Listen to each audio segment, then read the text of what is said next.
la gloria al Señor, porque en este día nos va a ayudar a analizar su palabra, aunque de verdad hubiéramos preferido que estuviera aquí el pastor.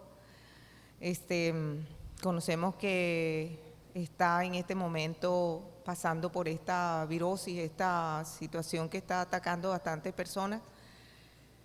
Gracias a Dios ya ha mejorado en esto de la fiebre, pero todavía me dijo que su faringe está bastante afectada y entonces vamos a estar hoy analizando su palabra en el nombre del Señor Jesucristo. Amén.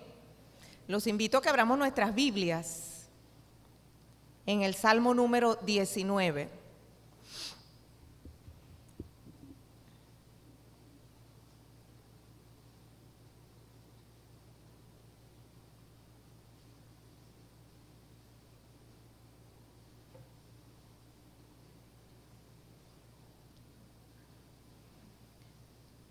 Amén.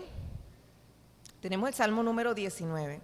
¿Sabe que este es un salmo que alguna persona dijo, creo que fue C.S. Lewis, que dijo que es uno de los poemas más excelsos que puede haber sido escrito? Y de verdad nos vamos a encontrar acá con aprendizajes, situaciones que muchas veces damos por hechas y otras que no habíamos pensado, pero que de verdad son muy útiles para nuestra vida. Es un salmo que le canta a la revelación de Dios. En ocasiones anteriores habíamos dicho que los cantos y los salmos tienen una función de aprendizaje, de enseñanza, de transferencia de conocimiento y sabiduría, pero en una forma lírica, en una forma que penetra no solamente la parte intelectual, sino la parte emocional del ser humano. Esa es la función que cumplen también los cantos. Por eso hay algunos salmos que incluso confiesan directamente que este salmo debe ser enseñado a las generaciones futuras para el aprendizaje de la historia, etcétera, etcétera. Bueno, este salmo también cumple este tipo de función, una función de aprendizaje, una función de recordarnos cosas que a veces tenemos la tendencia de olvidar. Amén. Entonces, antes de leer el salmo, vamos a hacer una oración al Señor y vamos a colocarnos todos en manos de Dios. Padre, en el nombre de nuestro Señor Jesucristo, recuerdo tu palabra que nos dice, en Cristo estoy justamente crucificado y ya no vivo yo, mas vive Cristo en mí. Y lo que vivo en la carne, lo vivo en la fe del Hijo de Dios. Señor, esta palabra es cierta, es verdadera. Nosotros estamos crucificados allí. Por eso te pedimos en el nombre de Jesús que no sea yo la que hable, sino que seas tú. Que seas tú quien hable a nuestros corazones, empezando por el mío, Señor. Convéncenos, enséñanos, exhórtanos, consuélanos, bendícenos con tu palabra, irriga nuestra vida con tu palabra, penetra nuestro ser con tu palabra, que hasta el último de los tuétanos de nuestros huesos, Señor, sea irrigado con tu palabra, penetrado de tal manera, Señor, que ella se haga la columna vertebral de nuestra vida, Padre amado. Osa, porque sabemos que en ella encontraremos la paz, el consuelo, la tranquilidad, la bendición, la serenidad y las buenas decisiones. En el nombre de nuestro Señor Jesucristo, amén y amén. Vamos a leer entonces el Salmo 19, pero lo vamos a ir leyendo y a medida que lo vayamos leyendo lo vamos a ir analizando. Vamos a tratar de extraer de él enseñanzas para nuestra vida práctica y también para nuestra vida cognitiva y emocional. Fíjese bien lo que nos dice el Salmo 19. Los cielos cuentan la gloria de Dios y el firmamento anuncia la obra de sus manos.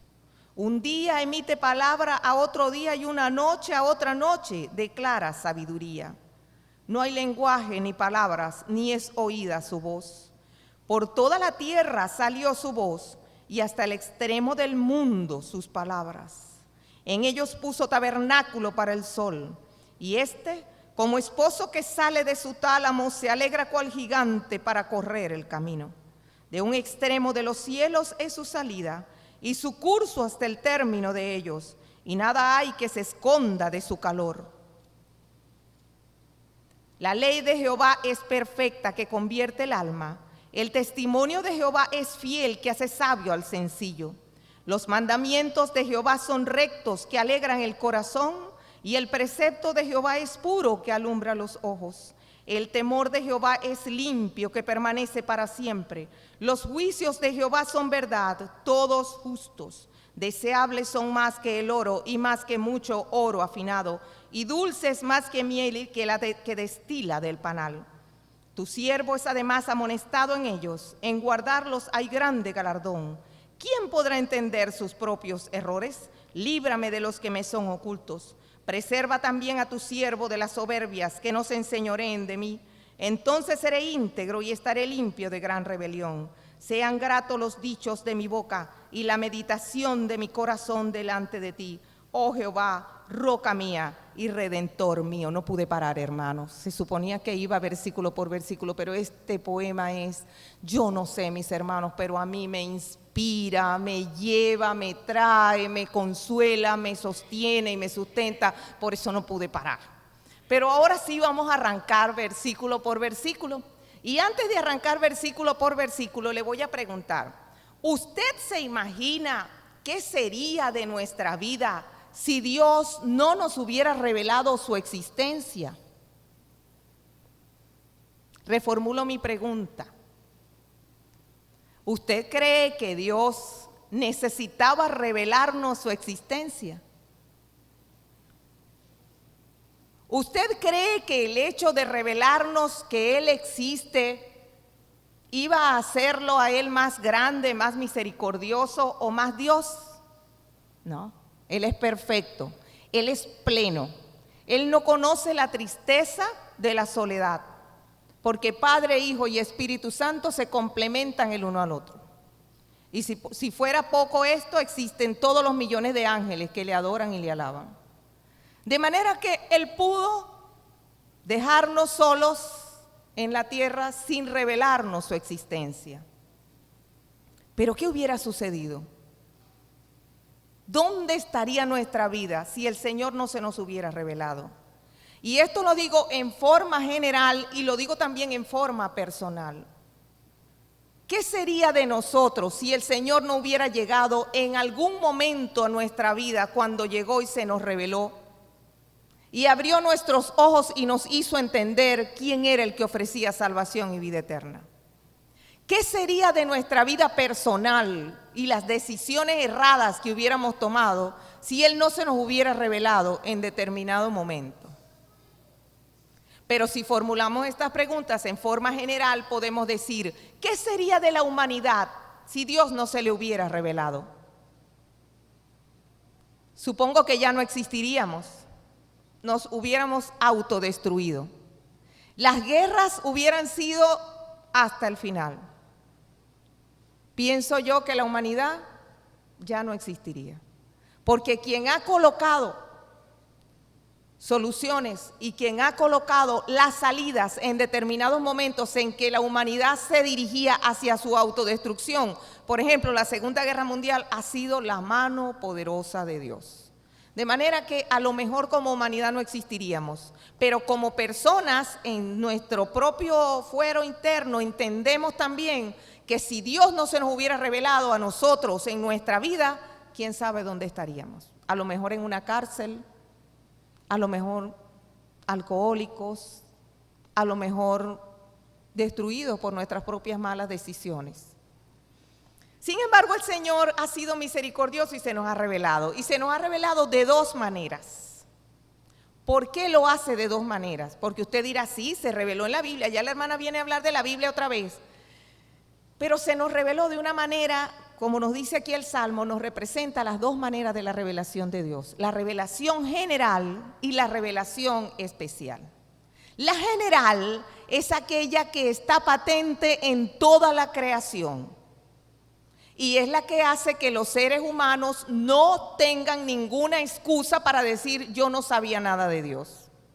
Como nos dice en Romanos 1:20, su eterno poder y su deidad se conocen en las cosas que son creadas.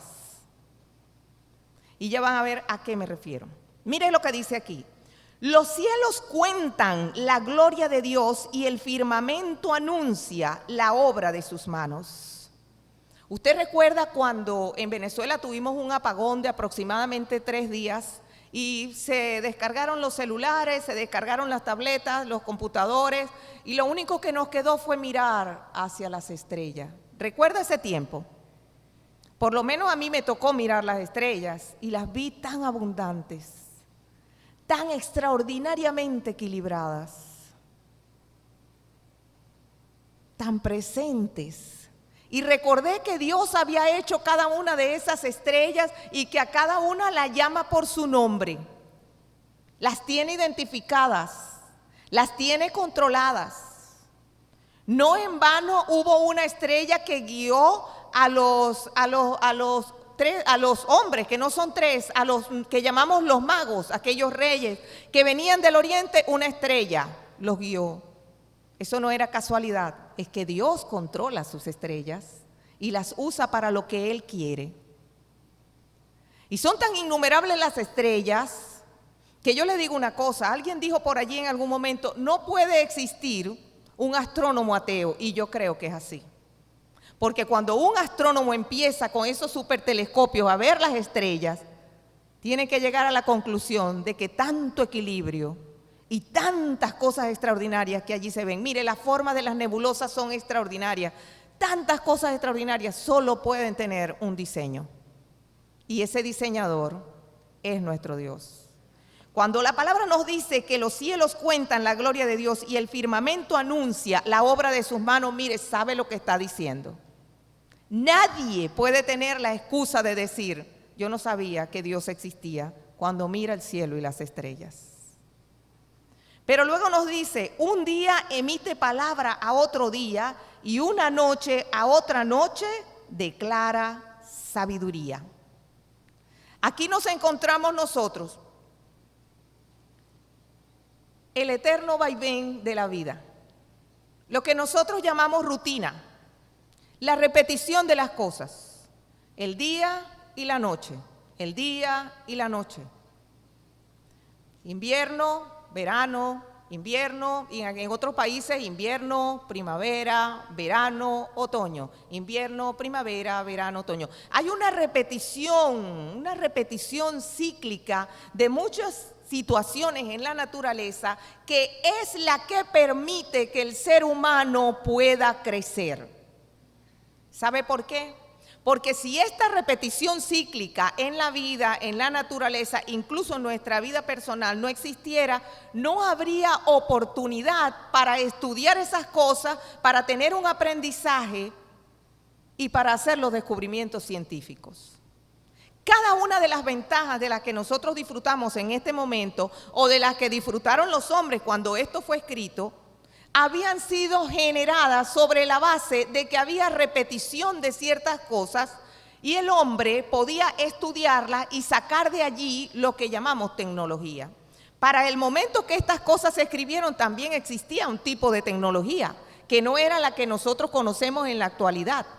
Pero todo aquello que era una herramienta para escribir, para guardar esa escritura, esos rollos de libro o cualquier tipo de herramienta que se utilizaba para el servicio del hombre, hasta un cántaro que se hiciera para que el hombre pudiera movilizar agua, eso era tecnología.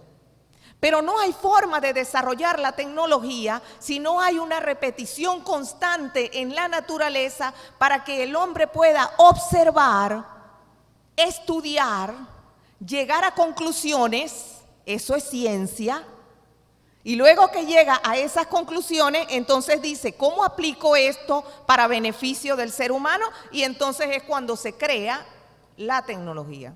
Así ha sido creada todas las cosas que nosotros utilizamos, hasta esa silla donde estamos sentadas.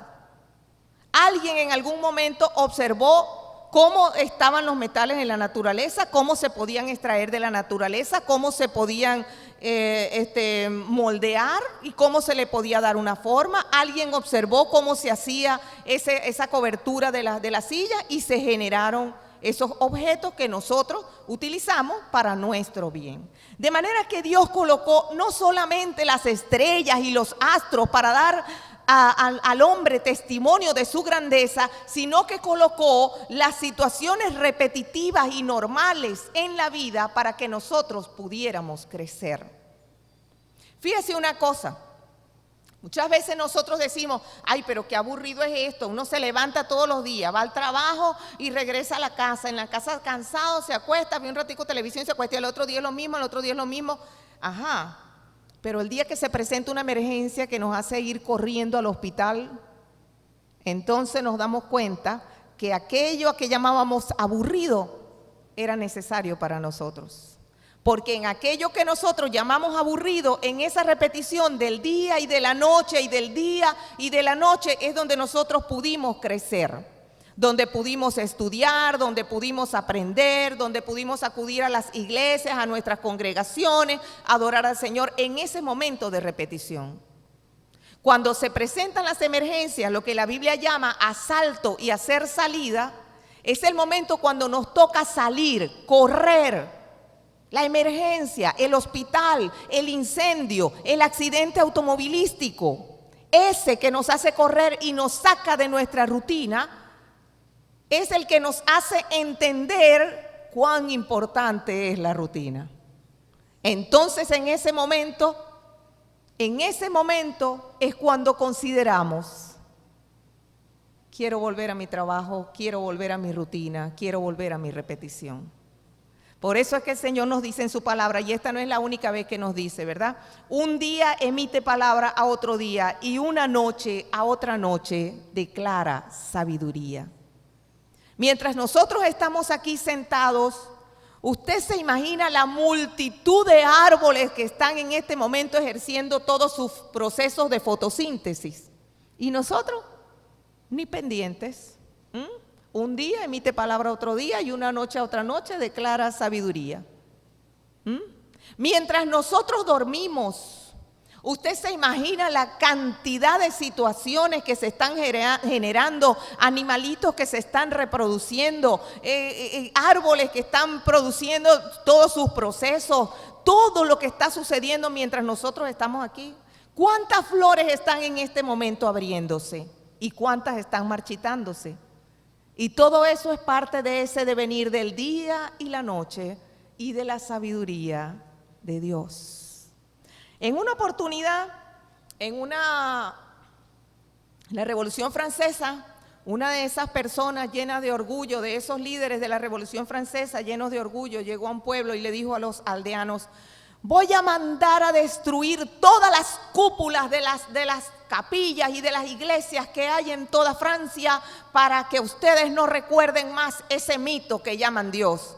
Y uno de los aldeanos le respondió, pues tendrás que mandar a destruir las estrellas, porque las estrellas nos seguirán recordando la existencia de Dios.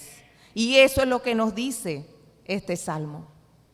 Que las estrellas, los cielos, la naturaleza, ese diario repetir de una cosa detrás de otra, nos recuerdan la existencia de Dios. Y nos dice aquí, no hay lenguaje ni palabras, ni es oída su voz. Por toda la tierra salió su voz y hasta el extremo del mundo sus palabras. No necesitan los árboles hablarnos para decirnos que ahí está la sabiduría de Dios. No necesita una flor hablarnos con palabras tales como las que nosotros conocemos como lenguaje para entender que ahí está la sabiduría de Dios. No necesita la naturaleza hablarnos, tenemos que entenderlo porque está allí. Y ahí es donde nos preguntamos cómo puede existir personas que dudan acerca de que la creación fue hecha por Dios. Salió en algún momento de la historia un personaje cuyo nombre fue Darwin. Él viajó a una isla, creo que fue la isla de los Galápagos. Ahí estuvo aproximadamente un mes y tomó una serie de anotaciones. Un mes, mis hermanos, un mes. Y tomó anotaciones y pasó toda su vida escribiendo todo lo que él intuía, lo que él le parecía, lo que él unió un dato con otro y de allí salió lo que se llama la teoría de la evolución. Pero el hombre en su depravación en aquel momento, como estaba tan deseoso de liberarse de la idea de Dios, la acogió con amor. Han pasado muchos años después de eso, todavía la siguen enseñando en las escuelas. Y es difícil sacarla de nuestro interior porque nos la grabaron en nuestra mente. Pero yo le voy a decir algo a mis hermanos. Si la creación se generó sola, como dice la teoría de la evolución, entonces, ¿dónde estaba Dios en ese momento? ¿Estaba distraído? ¿De vacaciones? ¿No se dio cuenta que la creación se estaba generando? ¿Qué pasó ahí? ¿Cómo conjugamos nosotros esa teoría con la fe en que Dios existe? La institución católica ha tratado de hacerlo y nunca se ha podido conjugar una cosa con la otra. Porque la creación nos habla de un Dios creador. Porque la creación misma con su diversidad nos habla de un Dios creador. Muchos científicos han estudiado, y yo les voy a recomendar aquí un video, un documental de 1 hora nada más. Se llama La clave del misterio de la vida. Les recomiendo que lo busque por YouTube. En ese video usted va a encontrar unos planteamientos científicos elaborados por científicos que en algún momento incluso creyeron en la teoría de la evolución, y ellos han ido, a través de sus propios descubrimientos, han ido, digamos, desdiciéndose de esto. Mire, es un documental que se lo recomiendo. Allí se dice que una vez que se genera esta teoría, como le digo, por ciertas elucubraciones, porque Darwin no contaba con microscopios ni con ninguna de esas cosas, pero por ciertas elucubraciones de Darwin, él fue uniendo toda su cuestión y todos lo acogieron porque era lo que querían para liberarse de la idea de Dios. Pero luego vinieron bioquímicos y otros científicos y empezaron a estudiar el asunto con microscopios y con equipos, y se empezaron a dar cuenta de que tal cosa no compaginaba. Este tipo de situaciones celulares y de esa índole, uno no las entiende mucho. Pero lo que sí entiende uno es que tenemos un Dios creador. Y fíjese una cosa, le voy a decir algo. A medida que la ciencia va avanzando y avanzando, empiezan a encontrar ciertas cosas que parecen desdecir de la teoría de Darwin. Como por ejemplo lo siguiente: él dice que los animales fueron evolucionando de formas más simples a formas más complejas, y esto los científicos lo quieren sustentar con la aparición de unos fósiles. Pero si usted revisa bien los documentales acerca de estos fósiles, se va a encontrar algunos detalles muy significativos, como por ejemplo, no hay ningún fósil que demuestre la transferencia entre una especie y otra. Puede encontrarse un fósil de un pez, puede encontrarse un fósil de una ave, puede encontrarse un fósil de un animal, de una bestia, pero nunca se encuentra un fósil que esté entre el pez y el ave, o entre el ave y la bestia. No lo hay, no lo hay.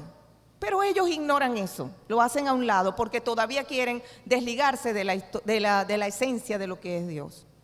Otra cosa que desdice de esta teoría es el hecho de que todos los fósiles que han estado estudiando se ubican en una sola capa de la Tierra, como que todos esos animales y todos esos fósiles aparecieron en una sola época y ahí desaparecieron.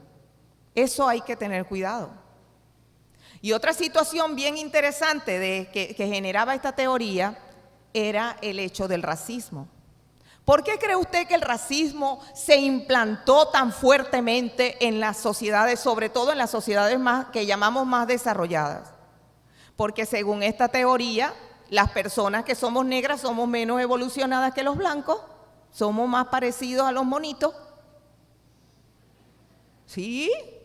Entonces, bueno, si nosotros no somos tan evolucionados como los blancos, entonces los blancos deben dominar sobre los negros. Así de simple.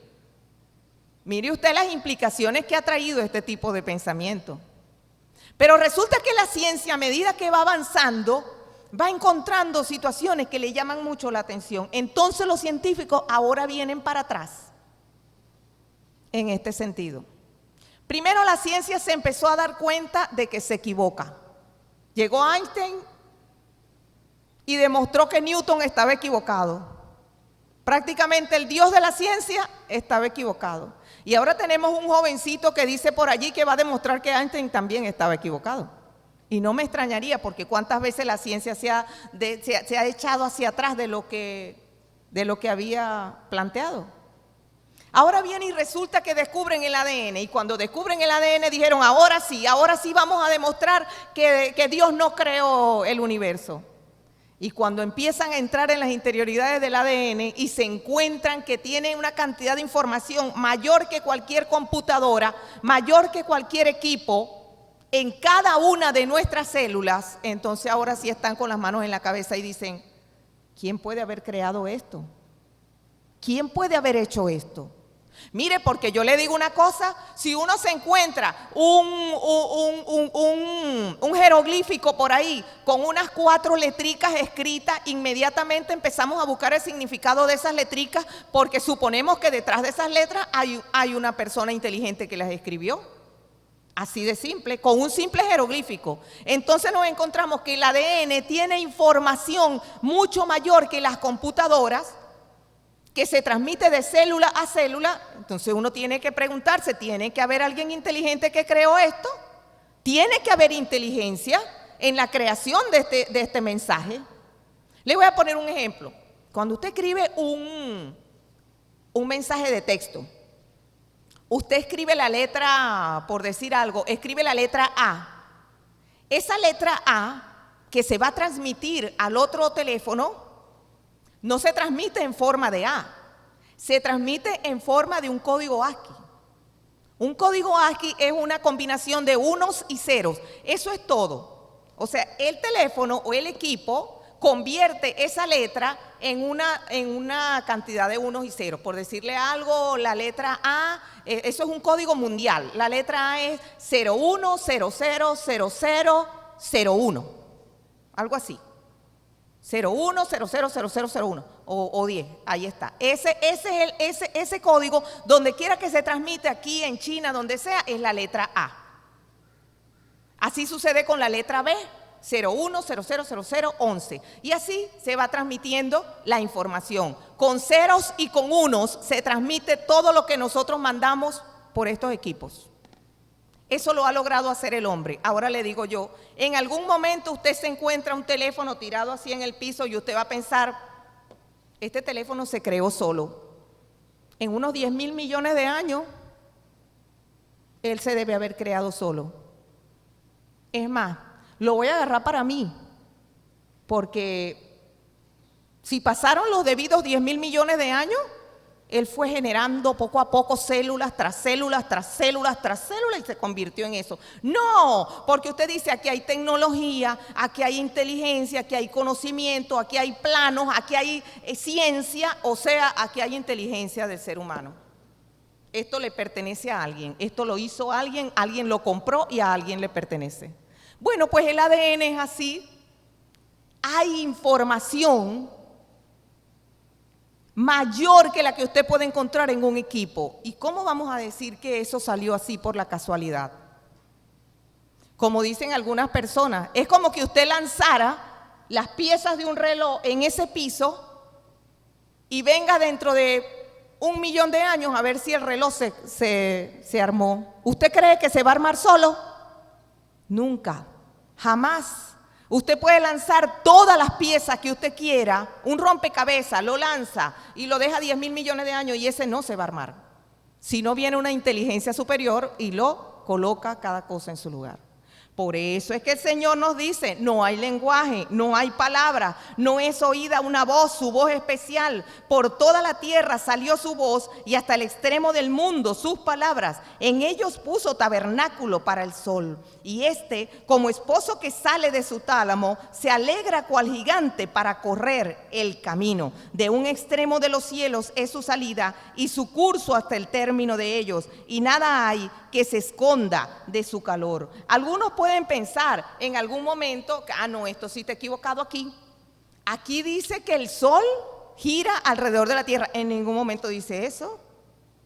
En ningún momento dice eso. Lo que está diciendo es que el poeta la persona que lo escribió, en este caso David, está viendo un sol que va del este al oeste. Pero él no está diciendo en ningún momento que el sol gira alrededor de la tierra. Él solamente está diciendo un sol que nos da calor, que nos da energía. Y fíjese que en aquel momento no se habían descubierto todos aquellos beneficios que el sol le da a la vida, sino que él ahí está manifestando, se alegra cual gigante para correr el camino de un extremo de los cielos es su salida y su curso hasta el término de ellos. O sea, lo que él está diciendo, toda la tierra es beneficiada con el sol, de una forma o de otra. Y toda la tierra recibe los beneficios de la energía solar. ¿Pero por quién?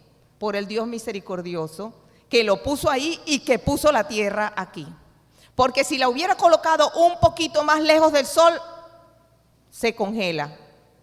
Y si la hubiera colocado un poquito más cerca del sol, se quema. Pero la colocó en el lugar específico. A dar las vueltas específicas, en la distancia específica, para que existiera la vida. Ese equilibrio solamente lo puede poner Dios. Eso se llama sintonía fina. Dios sintonizó el universo para que cada planeta estuviera en su lugar, para que cada estrella estuviera en su lugar, para que cada astro estuviera en su lugar. Y ahí se generarán las condiciones necesarias para lo que Él quería hacer. Una humanidad a la que Él quiso amar y salvar. Mire usted todas las cosas que hizo. ¿Cómo no me emociono con este salmo?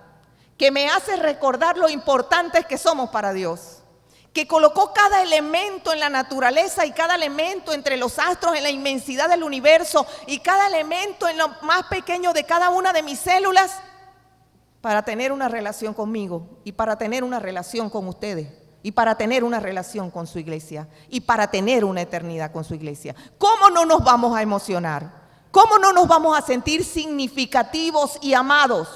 Esto no es producto de la casualidad. Este no es un Dios que estaba por allá distraído y de repente cuando volteó dijo, ay, si aquí apareció la tierra, uy, ahí como que hay unos humanos, ay, sí, vamos a ver si los ayudamos y los salvamos. ¿Usted cree que Dios es así? No, el Dios que tenemos lo calculó todo de principio a fin. Su plan y su propósito es y será por siempre. Por eso nosotros podemos estar tranquilos. Y ahí encontramos ayuda, bendición, paz, serenidad. En saber que somos significativos para Dios y que desde toda la eternidad nos tenía planificados, nos tenía pensados como parte de esa iglesia hermosa que está preparando para compartir toda la eternidad. A mí me parece maravilloso. Y esa es la revelación de Dios. Pero ahí no quedó solamente la revelación de Dios. Pudo haberla dejado hasta ahí, pero no, su amor llegó más allá. Y entonces llegó el momento en que Él, preste atención, exhaló su palabra. Exhaló su palabra. Dice en Timoteo, segunda de Timoteo, ¿verdad? 3:16, dice que toda la escritura es inspirada por Dios. Pero en el griego, eso que se tradujo como inspirada es la palabra teoneustos, que significa salió de adentro de Dios. O sea, teo, Dios, neustos, de adentro, de su espíritu. Entonces, toda la palabra salió de adentro de Dios. Es como que Dios dijera, les estoy hablando con el corazón en la mano. Usted recuerda cuando usamos esta expresión. ¿Cuándo apelamos a esta expresión? Cuando de verdad queremos convencer a alguien de lo que le estamos diciendo, le decimos, te estoy hablando con el corazón en la mano. ¿Por qué? Porque le queremos decir, esto está saliendo de lo profundo de mi interior. Asimismo Dios, cuando reveló su palabra, Él la sacó de lo profundo de su interior, de su amor y de su deseo de que le conociéramos. Por eso es que nos dice que toda la escritura es teoneustos. de Dios, exhalada, salió de él, insuflada, salió de su interior. Y vamos a ver para qué salió de su interior. Dice aquí, versículo 7, la ley de Jehová es perfecta, que convierte el alma. El testimonio de Jehová es fiel, que hace sabio al sencillo. Y fíjese bien, aquí me voy a apoyar en la siguiente palabra. Romanos 10:17. A ver qué nos dice. Nos dice, así que la fe es por el oír, y el oír por la palabra de Dios. Mire, le voy a decir algo. Lo que aquí nos dice, la ley de Jehová es la que convierte el alma. Solamente la palabra de Dios tiene el poder para convencer. El Espíritu Santo utiliza la palabra para convencernos de pecado, de justicia y de juicio. Nosotros podemos tener 500,000 argumentos, pero si nosotros no tenemos una base en la palabra de Dios, esos argumentos no logran penetrar al corazón. ¿Por qué? Porque la fe viene por el oír, y el oír por la palabra de Dios. ¿Por qué dice el oír por la palabra de Dios? No es el oír la palabra de Dios, sino el oír por la palabra de Dios. ¿Usted recuerda cuando el Señor Jesucristo le decía a la gente, el que tiene oídos para oír, que oiga, y el que tiene ojos para ver, que vea? Porque no todo el mundo entiende. Podemos oír, pero a veces no escuchamos.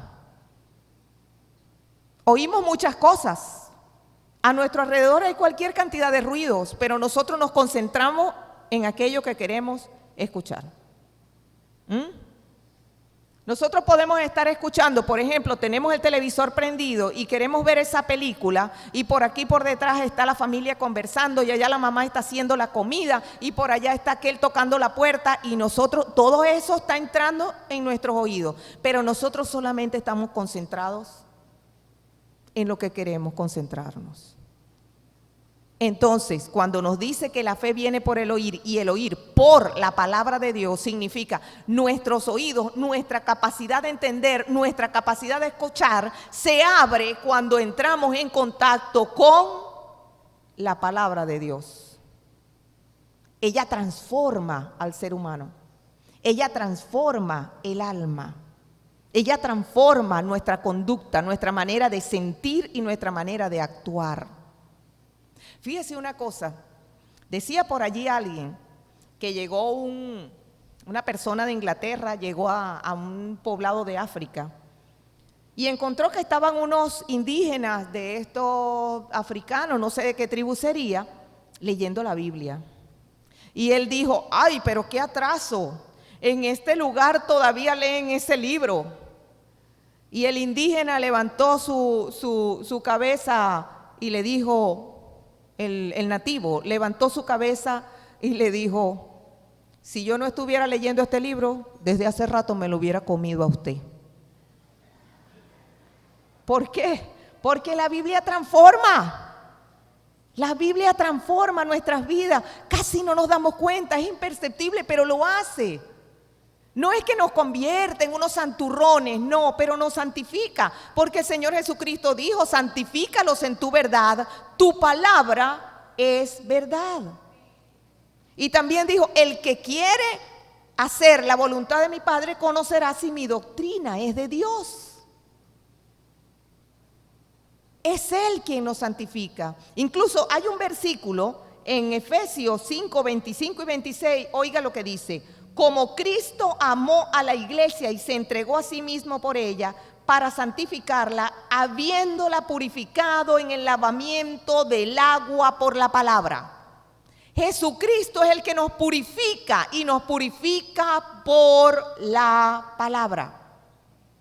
Él lo está haciendo porque es Él quien se está preparando una novia sin mancha ni arruga. Muchas veces nosotros decimos, hermano, tenemos que portarnos bien porque tenemos que ser una novia sin mancha ni arruga. Sí, eso es verdad, pero no somos nosotros los que vamos a hacerlo, es Él. Su palabra dice que Él se está preparando una novia sin mancha ni arruga, para presentársela a sí mismo. ¿Y cómo lo está haciendo? Aquí lo dice, por el lavamiento del agua, por la palabra. Entonces se da cuenta, es la palabra la que transforma. Es la palabra la que nos va cambiando. Mire, olvídese que nosotros mismos no vamos a poder vigilar cada una de las actitudes que hay dentro de nosotros. Siempre saldrá algo desagradable a Dios en el pensamiento, en la palabra, en las acciones, hasta una mirada de indiferencia con el necesitado es desagradable delante de Dios. Siempre habrá algo, pero la palabra, el contacto con la palabra es la que nos ayuda. Y no es ese contacto con la palabra. Mire, ayer tenía una conversación, un intercambio bien interesante con mis estudiantes en un instituto bíblico por allí donde estoy trabajando. Entonces teníamos un intercambio virtual por un grupo y ellos me preguntan, ¿por qué la palabra dice, escudriñad las escrituras porque a vosotros os parece que en ellas tenéis la vida eterna y ellas son las que dan testimonio de mí?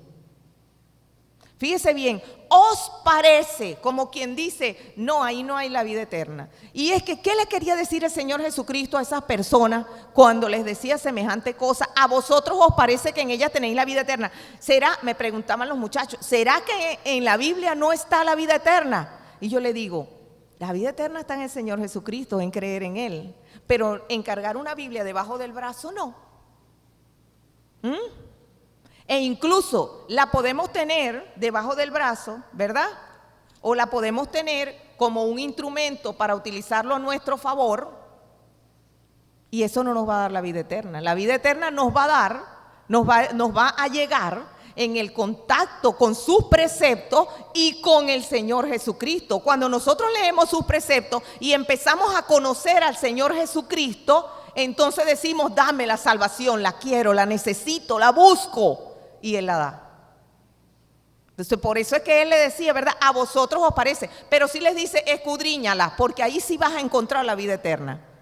Ahí la vas a encontrar, porque ellas son las que dan testimonio de mí. ¿Qué sucede? Ellos llegaban a la Biblia, llegaban a la Escritura, porque en ese momento no era la Biblia que conocemos aquí ahorita, sino que era nada más el Antiguo Testamento. Ellos llegaban a la Escritura buscando una sustentación para sus preconcepciones. Ellos tenían en su mente que el Mesías debía ser un hombre guerrero, poderoso, un celote, un luchador, un guerrillero, un tipo montado en una bestia, en un animal que viniera a vencer a todos esos romanos.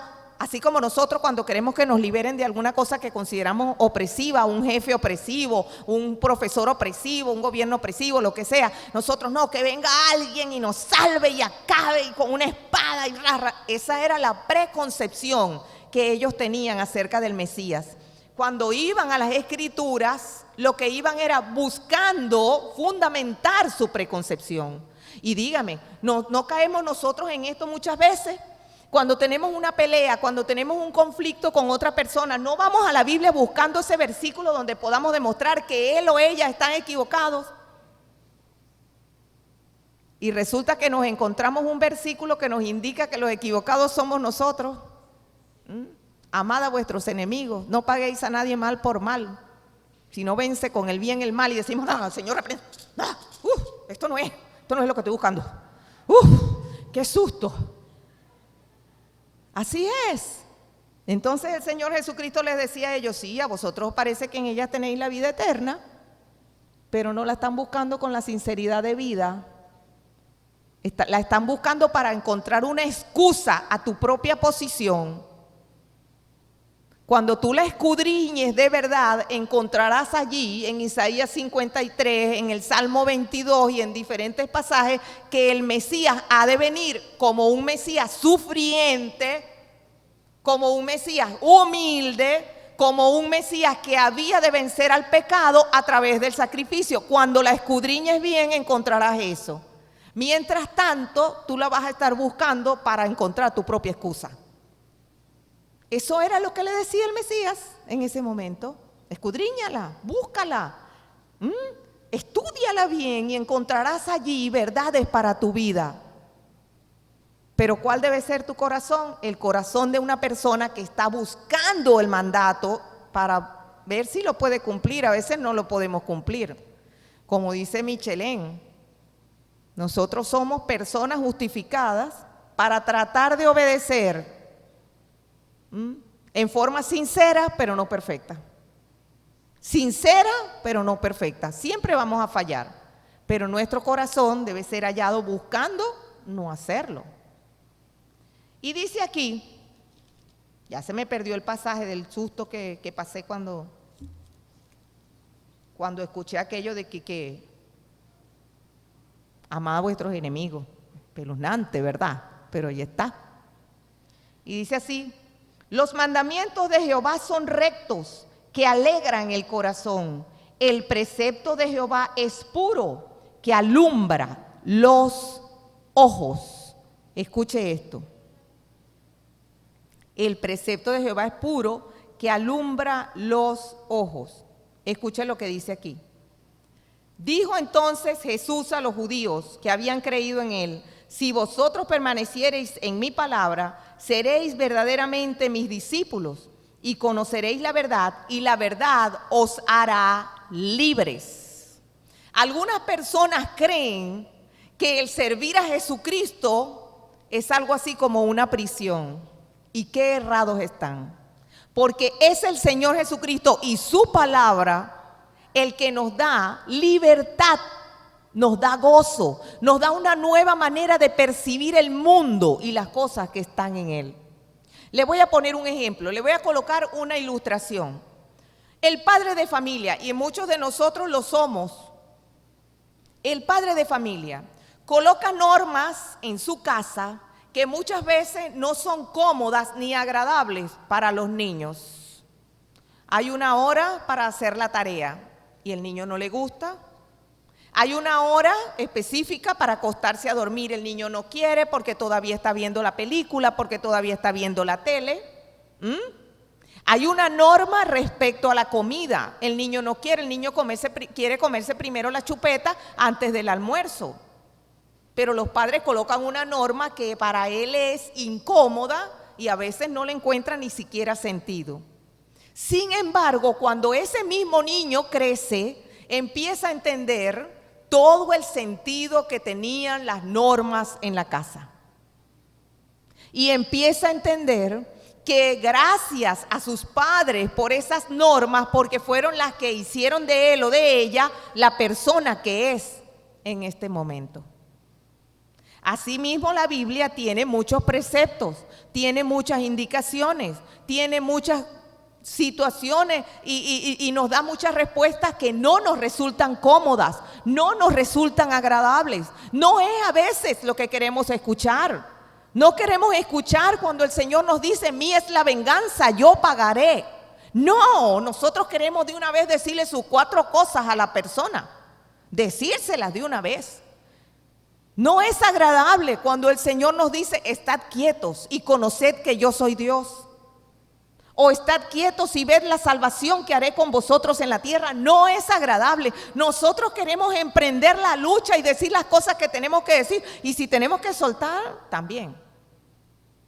Y poner esa demanda y ir a las autoridades y poner esa denuncia, etcétera, etcétera. O ir donde la autoridad superior y acusar al que está aquí abajo, al compañero de trabajo. Eso es lo que queremos. No es agradable cuando la Biblia nos da esas recomendaciones.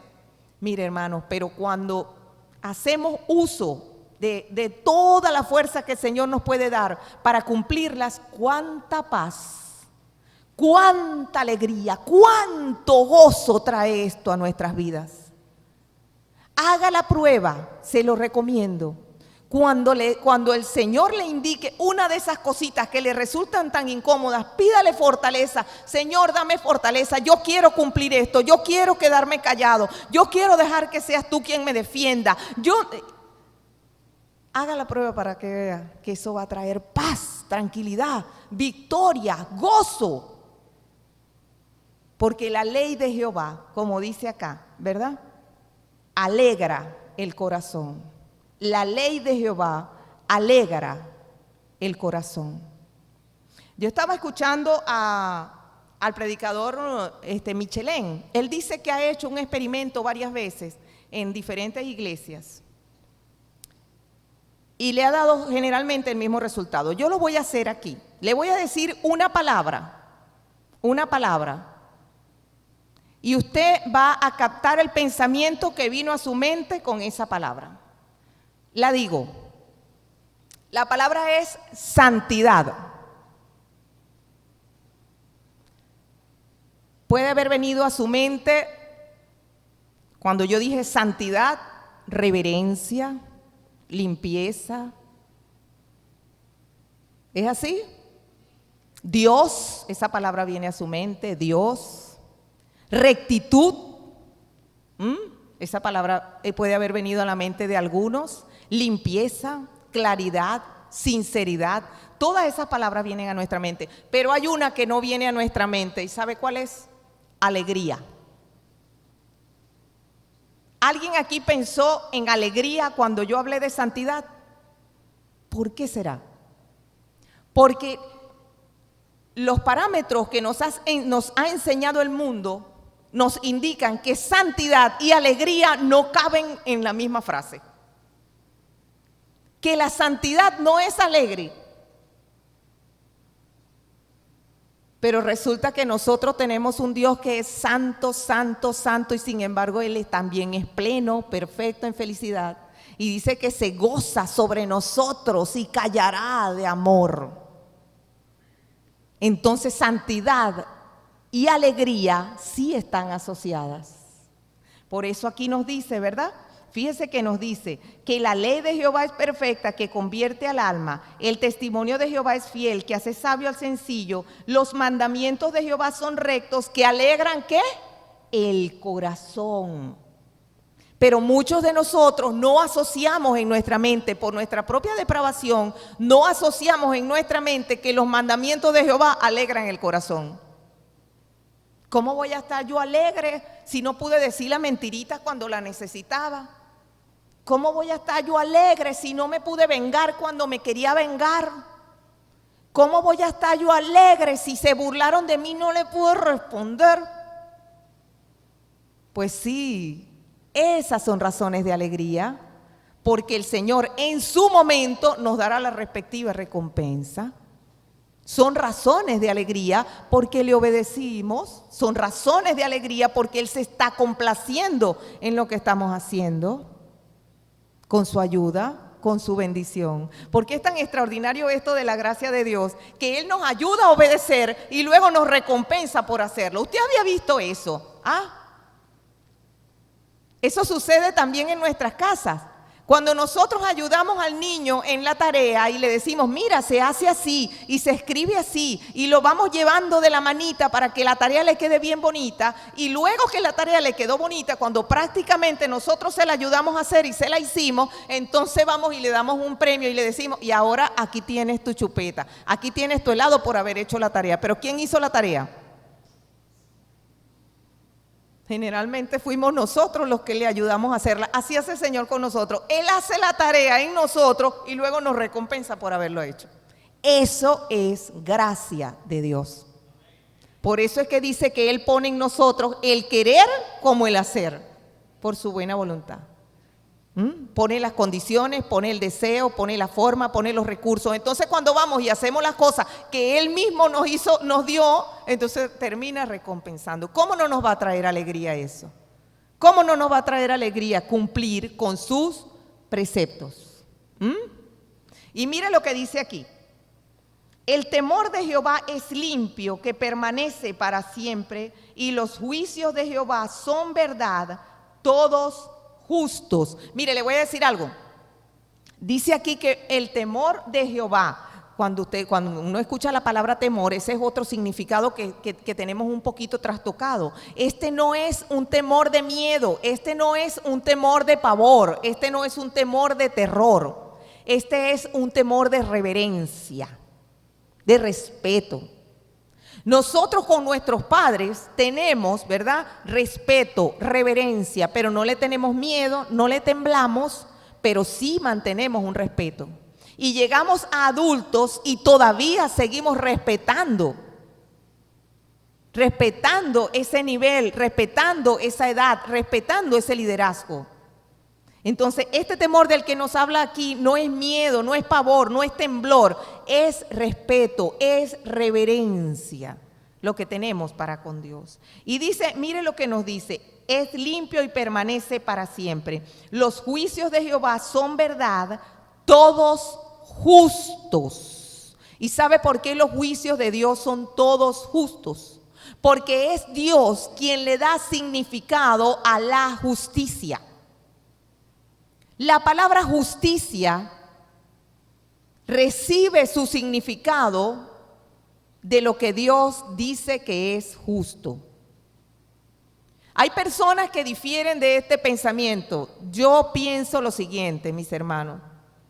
No es que Dios sea justo porque hace justicia, sino que las cosas son justas porque Dios las hace. Cualquiera podría decir, el sacrificio de Jesucristo en la cruz fue una injusticia, pero no lo fue, porque fue un consejo predeterminado de Dios. Entonces era una obra de justicia. ¿Por qué? Porque Jesucristo estaba pagando pecado, no el suyo, el de nosotros, pero estaba pagando un pecado. Alguien tenía que hacerlo y Él se ofreció. Las cosas que Dios hace son justas porque Dios las hizo. Cuando empezamos a ver las cosas de esta manera, entonces dejamos de preguntarnos ¿por qué murieron unos niños en la guerra tal? ¿Por qué hay hambre en tal país? Simple y llanamente porque es la voluntad de Dios dejarlos a ellos en su propia maldad. Porque no es Dios quien puso a esos niños a pasar hambre, ni es Dios quien mató a esos niños en la guerra tal. Es el hombre en su depravación que lo hizo.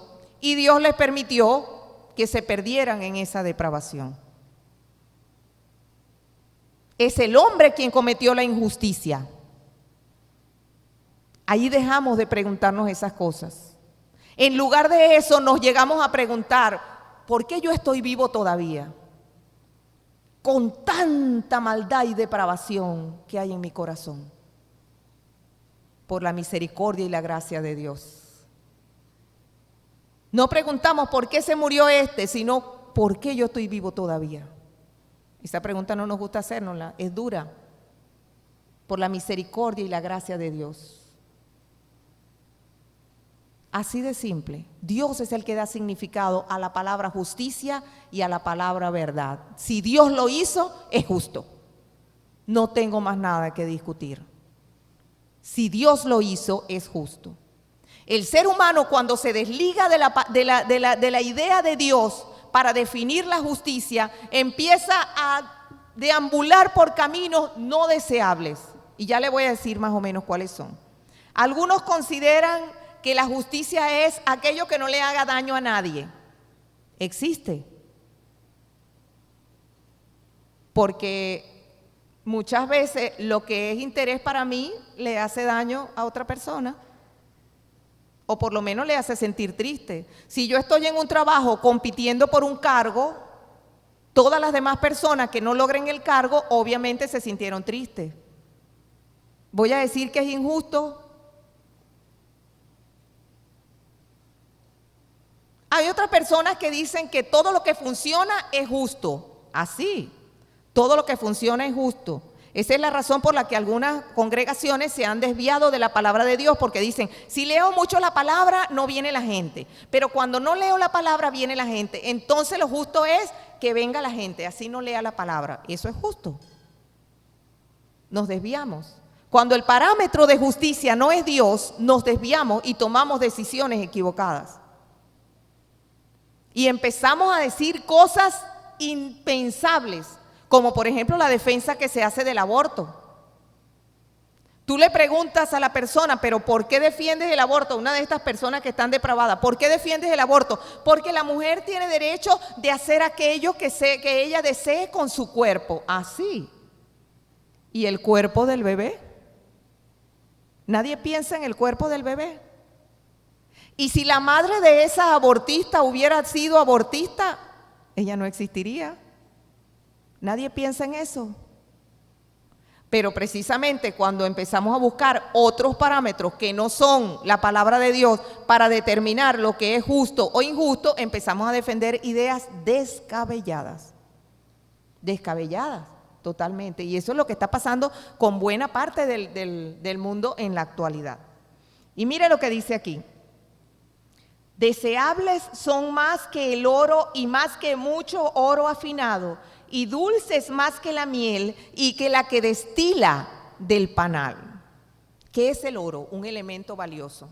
No entendemos por qué, porque si lo miramos así, de verdad, directamente decimos, o sea, ¿qué tiene el oro de particular que lo haga tan valioso? No sabemos, pero una cosa sí sabemos. Hay personas que son capaces de sacrificar tiempo, esfuerzo, hasta la vida por el oro, y eso lo estamos viendo en esas minas que hay hacia el sur de Venezuela. Sacrifican el tiempo, sacrifican el esfuerzo y sacrifican hasta la vida por lograr unos gramos de oro. Pero nadie quiere sacrificar 10 minutos para leer un ratico la Biblia. Los mandamientos de Jehová son más deseables que el oro. La ley de Jehová es más deseable que el oro. Ahora le voy a decir algo, porque en aquel momento él hablaba que son más dulces que la miel y que la que destila del panal. En este momento para nosotros la miel no tiene mucho valor, sobre todo porque cuando se hizo tan cara y tan difícil y la empezaron a adulterar, pues ya casi nadie tiene miel en su casa y casi nadie la valora. Pero vamos a traernos un poquito, a alegorizar un poco este pensamiento y decimos, ¿qué es más dulce para nosotros que tener un televisor del tamaño de la pared y llegar a la casa y sentarnos tranquilamente a ver esa película que queremos ver? Eso sí es una dulzura de vida para nosotros. Bueno, pues aquí dice que la palabra de Dios es más deseable que cualquier placer que nosotros pudiéramos desear, que pudiéramos querer, que pudiéramos tener. Es más deseable que todo aquello que nos puede resultar placentero. Yo no le estoy diciendo, no vaya a creer que yo le estoy diciendo de ninguna manera, no vaya a ver la televisión más. No, lo que estoy diciendo es que la palabra de Dios, un ratico, 10 minutos, 15 minutos, una prédica que escuchemos por YouTube, si no la queremos leer, un ratico escuchando el audio de la Biblia, no nos hace ningún mal. Y usted dirá, ¿pero por qué tengo que escucharlo? Porque somos como los instrumentos tienen que estar siendo afinados todo el tiempo porque pierden la afinación. Somos como las plantas. Si las plantas no son regadas y podadas, se van muriendo poco a poco, van degenerando poco a poco hasta que llegan a su muerte. Por eso es que de alguna manera, en algún momento de nuestra vida, la Biblia en sí, sus preceptos deben estar en alguna parte de nosotros, de nuestro ser. Lo escuchamos, la vemos, la oímos y así recordamos cosas que de otra manera se nos van a ir olvidando. Pero más allá que escucharla, oírla y verla, como dice la misma palabra en Hebreos 4:12, ella tiene que penetrar hasta lo profundo de nuestros huesos. ¿Qué significa eso? Hasta lo profundo de nuestras actitudes y conductas. Todo debe ir regido por aquello que escuchamos, oímos o vimos en la palabra. Así es como debe ser. No va a ser siempre así. Porque como les decía hace rato, tratamos de obedecer a Dios, pero no podemos hacerlo en forma perfecta. Solo lo hacemos con sinceridad, pero no con perfección. Entonces, no lo vamos a lograr siempre, pero que por lo menos haya en nosotros el deseo. Por eso es que el Señor dice, me buscaréis y me hallaréis, porque me buscaréis de todo vuestro corazón. O sea, que de verdad nosotros tengamos las ganas de serle agradables a Dios. Todo lo contrario de aquellas actitudes y aquellas situaciones en las que a usted no le ha llegado un evangélico a preguntarle, sobre todo los jóvenes, ¿cuál es el máximo de caricia que puedo llegar con mi novia sin pecar? ¿O cuál es el máximo de violencia que puedo ver en las películas sin pecar? ¿Hasta dónde puedo meter una mentirita blanca? ¿Cuándo una mentirita deja de ser blanca para ser negra? Las mentiritas nunca son blancas. ¿Se nos pueden salir? Sí, ¿cómo no? Incluso hasta cuando nos preguntan, ¿cómo está usted? Y de repente nosotros estamos de mal humor y decimos, estoy bien. Sí, ahí estamos ya diciendo una mentirita. Siempre se nos van a salir. Pero cuando nosotros empezamos a racionalizar aquello de que hasta dónde puedo acercarme al pecado sin cruzar la línea, es porque ya lo estoy deseando. Es porque ya estoy deseando el pecado.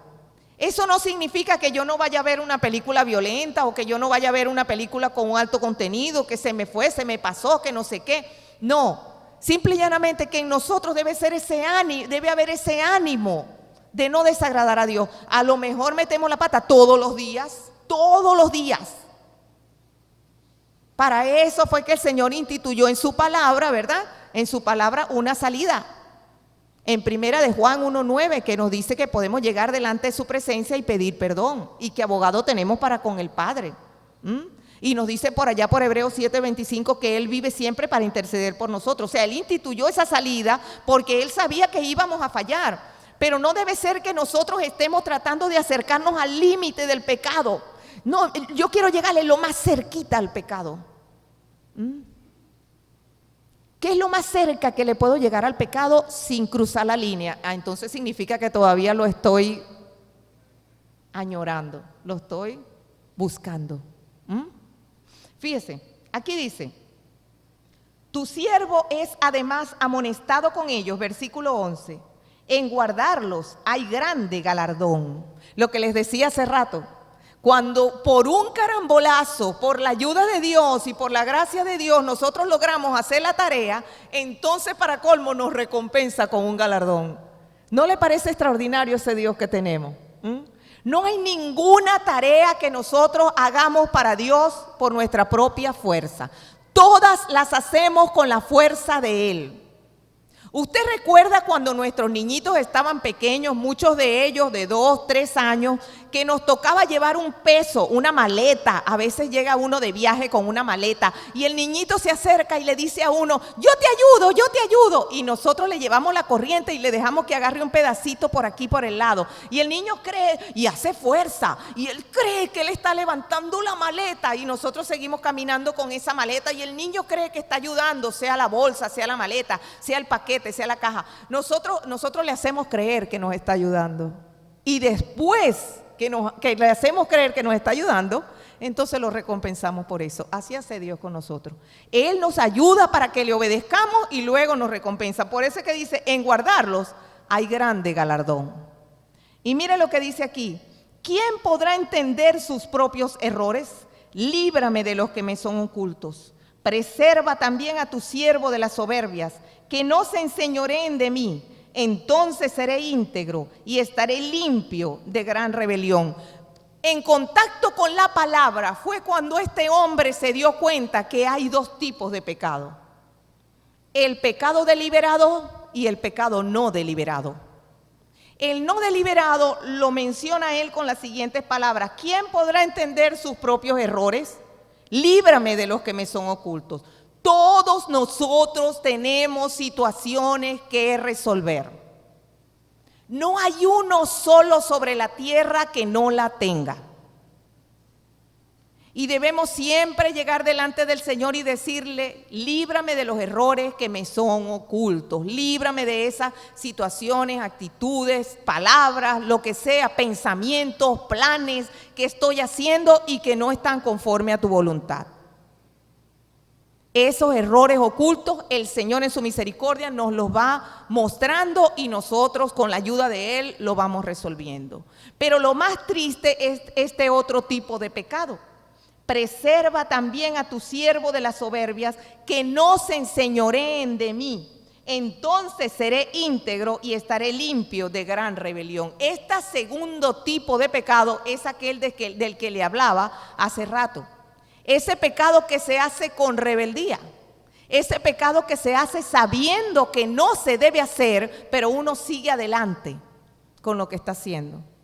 Ese que cometemos cuando el Señor nos dice, mía es la venganza, yo pagaré, y nosotros procedemos a buscar la forma de desquitarnos de tal o cual situación que nos han hecho. Ese, por ejemplo, cuando el Señor nos dice que no debemos codiciar las cosas que tienen los demás y nosotros nos consumimos a veces, qué triste, pero así es, haciendo eso. Ese que cuando el Señor nos dice que no debemos mentir, bueno, Señor, pero una mentirita blanca.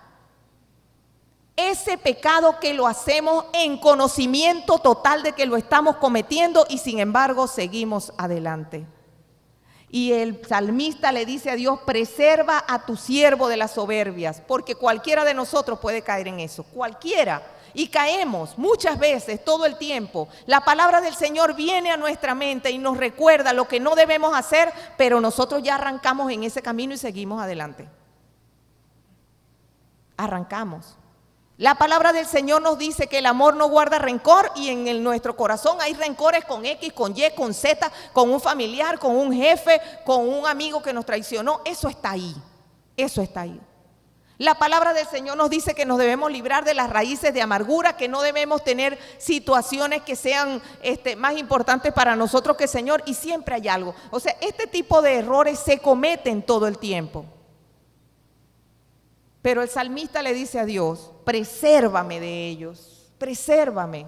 Lo único que podemos hacer es decirle a Dios, presérvame de mis errores. Fíjese que el salmista toma conciencia de estas cosas una vez que estuvo en contacto con la ley de Jehová. Una vez que él está en contacto con esa palabra poderosa, con esa palabra que enseña, que consuela, que da gozo, que ayuda, que da alegría, entonces empieza a entender y dice, oye, de verdad, qué imperfecto soy. Tengo dos tipos de pecados. Los pecados voluntarios, de los cuales te pido, Señor, que me preserves, y los pecados involuntarios, que ni siquiera me doy cuenta que los estoy cometiendo, pero también son pecados. Y esa conciencia es la que nosotros también asumimos cuando estamos en contacto con la palabra. Por eso es que les digo, es necesario, no es una religiosidad de que, ay hermana, mire, yo voy en ese autobús guindado y voy así, mire, con la palabra. No, esa no es la idea. La idea es que con humildad nos acerquemos a la palabra de Dios un rato y le digamos, Señor, háblame en esta palabra. Enséñame cuáles son los errores que estoy cometiendo sin darme cuenta. Y enséñame también cuáles son esos errores que estoy cometiendo por terquedad propia, por soberbia. Enséñame, ayúdame, corrígeme, dame la alegría de tu palabra, ayúdame a sentir lo dulce de tu palabra, a valorarla como se valora el oro. Enséñame.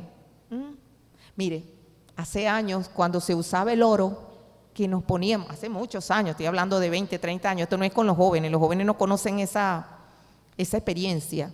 Usábamos pulseritas. Usábamos anillos. Hubo un tiempo que se usaron los anillos aquellos que llamaban de una piedra roja.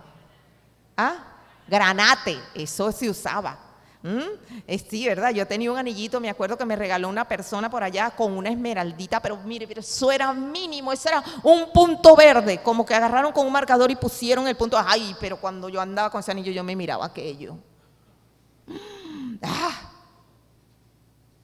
Bueno, pues esta palabra hay que mirarla con más éxtasis que a ese oro que mirábamos cuando lo teníamos, cuando lo usábamos en las manos, lo colgábamos de aquí y nos lo mirábamos y hacíamos así con la cadenita. Bueno, así hay que hacer con la palabra. Pasarle una y otra vez, porque es más valiosa que el oro. Y ella es la que nos va a decir dónde estamos fallando.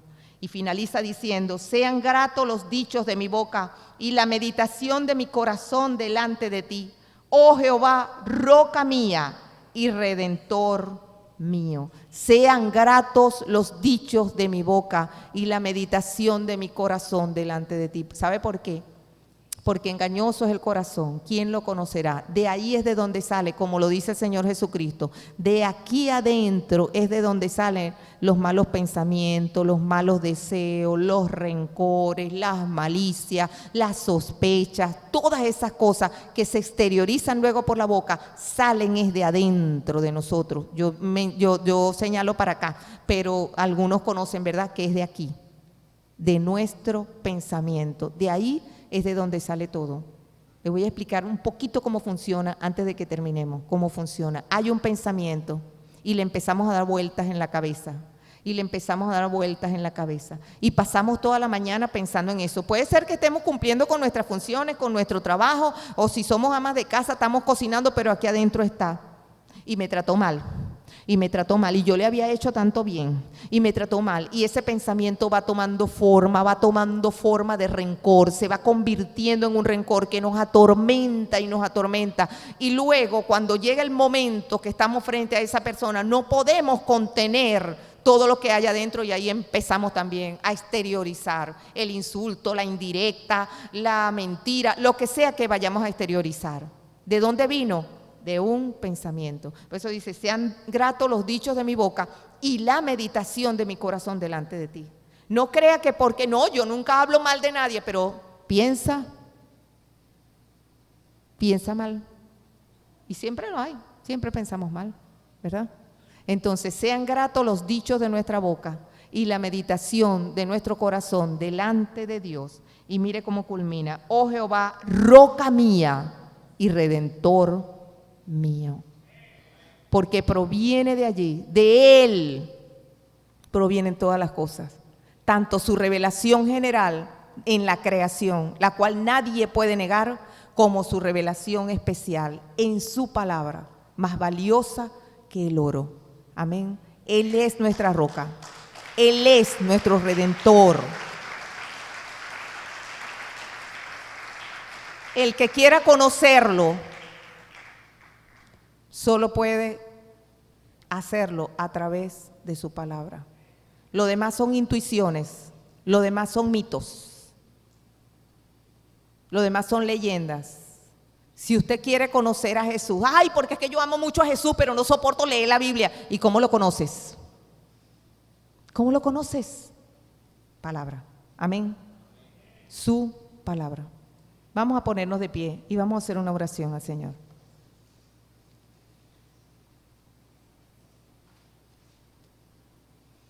Padre, en el nombre de nuestro Señor Jesucristo queremos darte gracias en este día. Bendecirte, glorificarte, reconocerte. Tú eres nuestra roca, tú eres nuestro redentor, tú eres nuestra alegría, tú eres nuestro gozo, tú eres el que nos sostiene, tú eres el que nos guía. Y luego que nos guía, Señor, encima nos recompensa por las cosas que tú mismo hiciste en nosotros. Oh Señor, te glorificamos y te bendecimos y te pedimos en este día, Señor. Te pedimos como institución, como iglesia, como hijos, como aquellas personas que nos hemos acercado a ti. Señor, ayúdanos, Dios mío, a amar tu revelación. Ayúdanos a amar tu palabra. Ayúdanos a que ella penetre, Señor, hasta lo profundo de nuestro ser, de nuestros tuétanos, de nuestras extrañas, que sea la columna vertebral de nuestras acciones y de nuestros pensamientos, y que traiga gozo, paz, alegría, consolación, bendición a nuestra vida. Gracias te damos, mi Dios, y nos encomendamos a ti en el nombre de Jesús. Amén y amén. El Señor me les bendiga, mis hermanos. El Señor me les guarde.